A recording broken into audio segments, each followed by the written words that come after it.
Hello guys, என் கையில் நாய் கடிச்சிச்சு episode 10 பார்த்துட்ருக்கோம். இன்னைக்கு நாய் கடிச்சு 4வது நாள். என் கையில் நான் ஒத்தரம் கொடுத்துட்ருக்கேன். இந்த ஒரு விஷயம் மட்டும்தான் என்னோட பெயினை வந்து குறைக்க முடிஞ்சது. ரொம்ப ரிலீஃபாக இருக்கும் இது பண்ணுறதுனால. எல்லாம் ஃப்ரெண்ட்ஷிப் கோல், கப்பல் கோல்லாம் பார்த்துருப்போம். இது வந்து டாக் லவர்ஸ் கோல். எல்லாரும் ஒரே டைமில் கடி வாங்கியிருந்தோம். இது என்னன்னா, நான் ஸ்டேட்டஸ் போட்டிருந்தேன் என் கையில் கட்டு போட்டிருக்க மாதிரி. என்னாச்சுன்னு கேட்டிருந்தாங்க.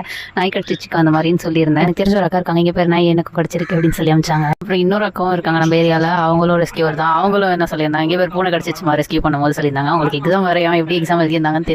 என் கையில் நாய் கடிச்சதை எங்கள் அம்மா கிட்ட நான் சொல்லவே இல்லை. 4 நாள் கழிச்சு தான் நான் எங்கள் வீட்டுக்கே போனேன். இந்த விஷயம் தெரிஞ்சா ஃபீல் பண்ணுவாங்கன்றதுனால நான் வீட்டுக்கு மேலே ஏறி போகும்போது இவ்வளோ கூடயே சேர்ந்து ஏறி வந்தா. இவ ஆக்சுவலாக என்னோட ஃபேவரட் டாக். கொரோனா டைம்ல இருந்து இப்போ லாஸ்ட்டாக 2 இயர்ஸ் வரைக்குமே நான் கீழே சாப்பாடு வச்சிருந்தேன். நாய்க்கு சாப்பாடு வைக்கிறேன்னு சண்டை போட்டிருந்தாங்க. ஸோ சண்டை போட்டதுனால கீழே சாப்பாடு வைக்கிறத நிறுத்திட்டேன். ஆனால் அவள் எனக்காக எங்கள் வீட்டை தேடி 3rd floor வரைக்கும் ஏறி வருவா. சாப்பாடுக்காக இல்லை, என்னையும் எங்கள் அம்மாவையும் பார்க்கறதுக்காக வருவா. எங்கள் அம்மா கிட்ட 4வது நாள் தான் போய் கை காமிச்சேன். அவங்க அதுக்கே வந்து ஐயோ என்ன இவ்வளோ பெருசாக இருக்குன்னு ரியாக்ட் பண்ணாங்க. ஊசியெல்லாம் போட்டியான்னு கேட்டாங்க. போட்டாச்சுமான்னு சொன்னேன். இப்போ நீங்கள் பார்த்துட்டு இருக்க video 6th day 5th day அந்த மாதிரி டைம்ல எடுத்தது. ஒரு அளவு வீக்கம்லாம் குறைஞ்சிருந்துச்சு. ஓகேவா விரல அசைக்கிற அளவுக்கு இருந்துச்சு. அண்ட் இந்த வீடியோ 9th 10th டேல எடுத்தது. ஃபுல்லாவே வீக்கம் குறைஞ்சிடுச்சு. இந்த சைடில் மட்டும் கொஞ்சம் இருந்தது.